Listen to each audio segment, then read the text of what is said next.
Bonjour et bienvenue dans ma bibliothèque. Nous sommes à Montréal le 27 février 2012 et ce matin, il est très tôt, il est 5h25. J'enregistre cette vidéo en vitesse car j'ai un rendez-vous ce matin pour une évaluation de livres dans une communauté religieuse importante de Montréal qui ferme ses portes. Alors, je suis à la fois excité, c'est toujours excitant de procéder à ce type d'évaluation-là, et en même temps nostalgique de voir encore une autre de ces communautés religieuses fermées. D'ici quelques années, il n'en restera plus. On assiste vraiment aux dernières fermetures.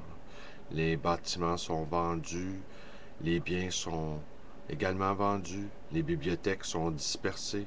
C'est ici que j'entre en scène. Et les vieillards sont placés dans des mouroirs, dans des infirmeries spécialisées. Généralement, ce sont de très, très grands vieillards qui sont rentrés dans le grand âge. Car la vie religieuse est une vie très organisée, très structurée, très équilibrée.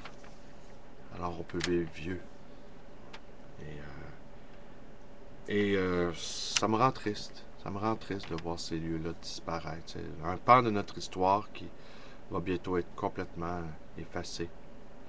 Dans le même ordre d'idée, hier, pour faire suite à l'univers des bibliothèques, hier, je suis allé à la grande bibliothèque pour emprunter un livre de Georges Perec à la suite de la lecture que j'ai faite hier de Je me souviens de Robert Hébert. J'avais envie d'aller chercher le texte matrice, celui de Joe Brainard, que je vous montre ici à l'écran, tenez. Vous voyez, c'est un livre que j'ai emprunté à la grande bibliothèque. J'emprunte des livres, non content d'en acheter sur Internet, non content d'en acheter à l'Échange ou au Colisée du Livre et dans d'autres librairies. J'en emprunte aussi. Puis j'en achète aussi à ma librairie, puis j'en achète aussi dans les maisons. Et il est possible aujourd'hui qu'à la suite de cet achat-là, dans cette communauté religieuse-là, j'en conserve quelques-uns. Alors donc, je me rends à la grande bibliothèque hier dans l'espoir d'emprunter Je me souviens de Georges Perec et la cote, oui, la cote, détail quoi, détail péréquien. La cote du Georges Perec, c'est 849.914 P 434 J 1988.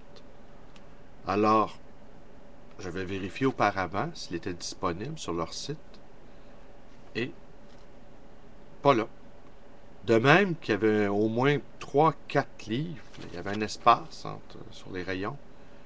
Et j'en ai avisé un bibliothécaire qui très aimablement est allé vérifier et qui est revenu après quelques minutes pour me dire vraisemblablement le Pérec en question était sur un chariot et qu'il attendait d'être traité, d'être classé, mais qu'ils étaient submergés de travail, qu'il y avait au moins une dizaine de jours de retard sur le classement en cours. Je trouvais ça amusant. La, la- J'ai trouvé que c'était donc une aventure péréquienne. Alors ce matin, ça l'a un peu bouleversé mon horaire de lecture, car je voulais vous lire le Joe Brainard, je voulais enchaîner sur l'ouvrage d'Harry Matthews, je voulais après ça arriver à Georges Perec, je voulais peut-être aussi trouver des extraits de la pièce de théâtre qui a été faite à partir de Je me souviens de Georges Perec et qui a été montée par Sami Frey et où on y voit Sami Frey tout le long de la pièce qui roule en bicyclette sur la scène et qui récite des passages de Je me souviens, qui récite Je me souviens. Alors après ça, je voulais conclure avec un Je me souviens personnel. Et ben voilà, donc ce matin, pour l'instant, on va se contenter de I Remember, Je me souviens, de Joe Brainard.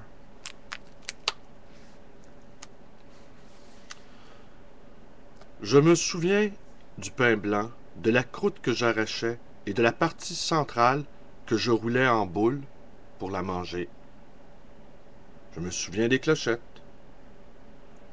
Je me souviens des cercles autour du cou. Crasse. Je me souviens d'avoir pensé une fois que de ne pas conserver l'urine était peut-être un grand gâchis, que l'urine devait être bien bonne à quelque chose et que celui qui trouverait à quoi deviendrait sans doute milliardaire. Je me souviens d'histoires racontant de quoi étaient faits les hot dogs. Je me souviens de ne pas avoir compris pourquoi les gens de l'autre côté du monde ne tombaient pas. Je me souviens de chaussures brunes et blanches avec des petits trous formant une décoration. Je me souviens de certaines réunions d'où il est dur de se lever et de partir. Je me souviens d'avoir ouvert des bocaux que personne d'autre ne pouvait ouvrir. Je me souviens des seuls amis qu'avaient mes parents. Ils étaient propriétaires non seulement d'une piscine, mais d'un salon funéraire. Je me souviens de laveries automatiques, tout éclairé la nuit, avec personne dedans.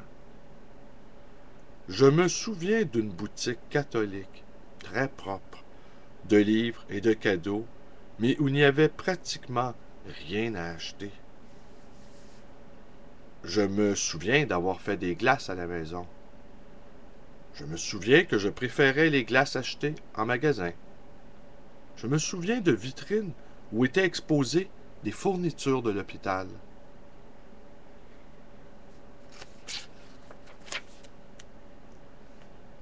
Je me souviens à Tulsa de ma première exposition solo. C'étaient des dessins démodés d'enfants faits au pinceau et à l'encre. Il était si compliqué et fin que personne ne voulait croire qu'ils étaient au pinceau. Pourtant, c'était le cas. Je me souviens d'avoir creusé et mangé des tunnels, des villes, dans une pastèque.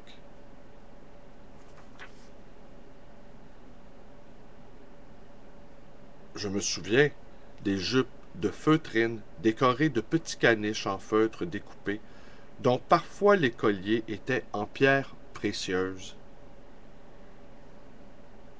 Je me souviens de Guy. Je me souviens des chaînes de lettres. Je me souviens des batailles d'oreillers.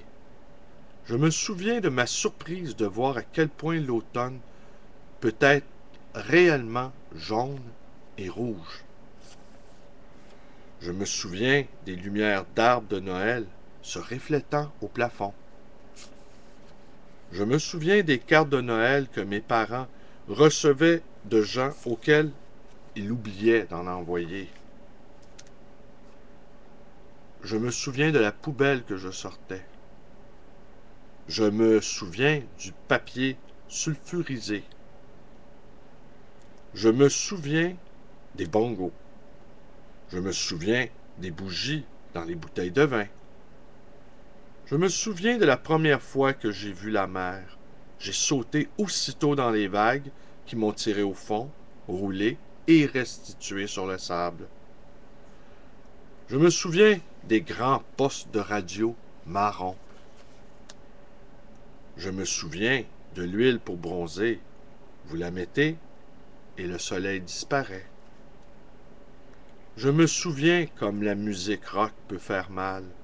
Elle peut être si libre et si sexy quand vous-même ne l'êtes pas. Je me souviens d'avoir eu chaque soir une causerie familière avec Dieu, mais de m'être généralement endormi avant d'arriver à Amen. Je me souviens comme il fut décevant de coucher avec l'un des beaux garçons que j'eusse jamais vus. Je me souviens, en sortant de la maison un jour, d'avoir fait un vol plané depuis le porche et d'être allé buter tête la première contre le coin d'une brique. Je n'ai rien vu que des jaillissements de sang rouge. C'est une des premières choses dont je me souvienne, et j'ai une cicatrice pour le prouver.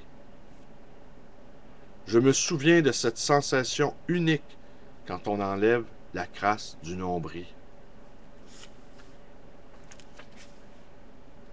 Je me souviens d'avoir acheté des choses trop chères parce que je n'aimais pas demander le prix des choses.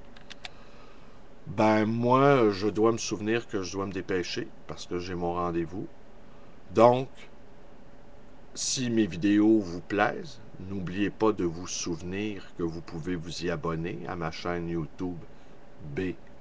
Lalonde 100. Vous pouvez également vous joindre à ma page Facebook, devenir mon camarade Facebook. Vous pouvez me téléphoner à Montréal dans le 514-736-0999. Et vous pouvez également ne pas oublier de venir me rendre visite à ma librairie, le Livre Voyageur, dans le quartier Côte-des-Neiges, tout près de l'Oratoire. Ça m'étonnerait quand même qu'un jour on ferme l'Oratoire et qu'on m'y invite pour évaluer les livres. Je me souviens, oui, je me souviens, d'il y a une vingtaine d'années, dans la crypte de l'Oratoire, ils y avaient entreposé des milliers de livres. Et j'avais fait de sacrées belles trouvailles. Je me souviens aussi du père du frère qui m'y avait invité, Irénée d'amour. Et je me souviens également d'y avoir vu sa photo dans les pages nécrologiques. Alors je vous remercie et bonne journée.